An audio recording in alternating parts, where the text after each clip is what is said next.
Hey, what's up, everybody? True Boxing here. Thank you for coming back to get hit with the truth. So today we are doing the what's next on Sebastian Fundora, the towering inferno, the WBC interim champion at 154 pounds, following his career best win, his 9th round TKO victory over Erickson Lubin, as he took a knockdown in that fight, got his ass back up, and ended up finishing Lubin and really beat Lubin to shit. If you guys saw the pictures of Erickson Lubin, his whole face looks broken from the relentless uppercuts of Fundora.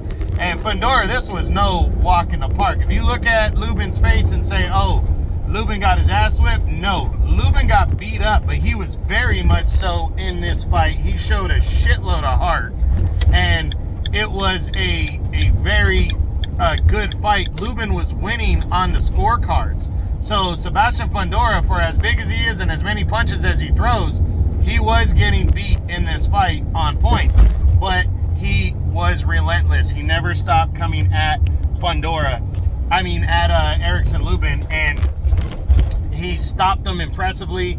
Again, biggest win of his career, and now he's a WBC's interim champion. So the big question now is, what's next for Sebastian Fundora following that win? Well, what's next is he is in line to fight the winner of Charlo and Castaño, who are competing for the undisputed title on May 14th. Now, the winner of that fight, Charlo's already made it clear that he's not going to fight him. Charlo has no desire to fight Erickson Lubin. Charlo's a pussy. You know, I'm sorry. The Charlo brothers, unless they fight guys that they think they can beat, stylistically make more sense for them, they bitch out and do not fight the top tier fighters. That's just how the Charlo brothers have always been and how they're gonna be.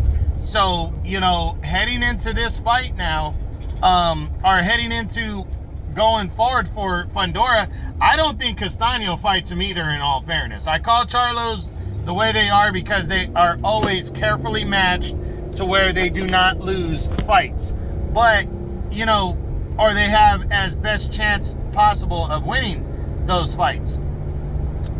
But in all fairness, I think Castaño, that's a bad matchup for him as well, as, you know, heading into to take on Sebastian Fundora, because he's so big and Castaño is so you know, little in terms of height wise compared to Fundora. So I think that's a bad matchup for him as well. So I don't believe the winner of that fight is going to fight Fundora, but here's the good thing. He's going to be upgraded to full champion if the winner of that fight doesn't fight him. He's going to be the WBC champion. He's going to have a big dick to swing at 154. He already does. And even though he's a bad matchup for a lot of guys, he luckily fights in the PBC, and he's going to be a world champion. So these guys are going to have to come and see him. Somebody will have to come and see him.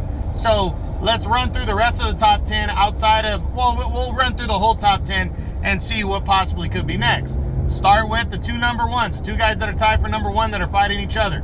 Jermell Charlo. He's not fighting Fundora, win or lose. He will give up the belt if he wins, and if he loses, he's definitely not going to fight him. Number two, Brian Castaño. Castaño, if he wins or loses, I think there's a small chance he fights Fundora. If he wins, maybe he says, fuck it, I'll fight Fundora next. All action fight right there. I'm leaning towards that Castaño is going to prefer to fight Tim Tszyu, who's also an undefeated number one contender for the WBO. So I'm leaning towards he'll give up the WBC belt as well and move on to fight Tim Tszyu. Now, if he loses, would he be willing to fight Fundora? I don't know. I mean, it depends on how he loses. Would Fundora even want to fight? But would he really want to fight after potentially getting knocked out or losing a fight to Charlo? Would he want to fight Fundora? I doubt it. That's just my opinion. So next up, we look at a rematch with Erickson Lubin. Not seeing it. Lubin, he really beat Lubin up. And a rematch, as much as I'd love to see it, I don't think Lubin could fight Fundora in the second half of this year, or would be willing to or want to. So that's where I stand there. Tim Tszyu. You know, this is a fight that potentially could happen next year, but I don't think it happens next. I think Fundora, if he wins, I mean, he's already won. If the winner of Charlo Castaño, if they're going to fight anybody at 154 and stay there and not give up all the belts and move up in weight, I think they're going to fight Tim Tszyu. So I don't think he's going to be available to fight.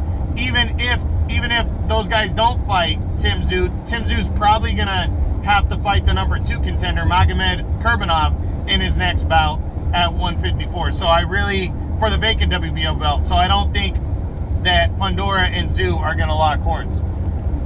Terrell Gausha, I don't see the fight, but I wouldn't completely rule it out because he's a PBC guy, and if Fundora is desperate for an opponent, maybe Gausha will step up and fight him, but I'm leaning towards Fundora's not going to want to fight a guy like Gausha, especially coming off of a loss to Tim Tszyu.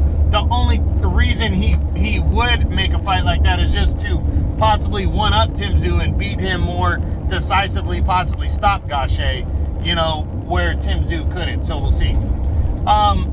Then you got, you know, guys like, Sergio Garcia, a rematch, not seeing that one, wouldn't make any sense. He's coming off back-to-back losses.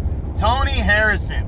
Now, if you want to talk about a fight that I absolutely believe could happen, it's Fundora versus Harrison next. Because Tony Harrison bounced back into the picture with a monster win over Sergio Garcia. And here's the caveat. He defeated Sergio Garcia way more decisively than Sebastian Fundora did. So if Fundora cannot get Charlo and Castaño to fight him and he gets upgraded to WBC champion, why not fight the guy that just decisively defeated your last opponent, your prior opponent in Sergio Garcia? He defeated him more decisively than you, but also he holds a win over Charlo and he's a former world champion. Checks all the boxes for a first title defense for Fundora to fight a veteran former world champ who has some cred, a lot of cred. So that one makes a lot of sense for me, him and Tony Harrison. Then there's Magomed Kurbanov, he's a number 2 contender in the WBO. He's lined up, in my opinion, he really is lined up to fight,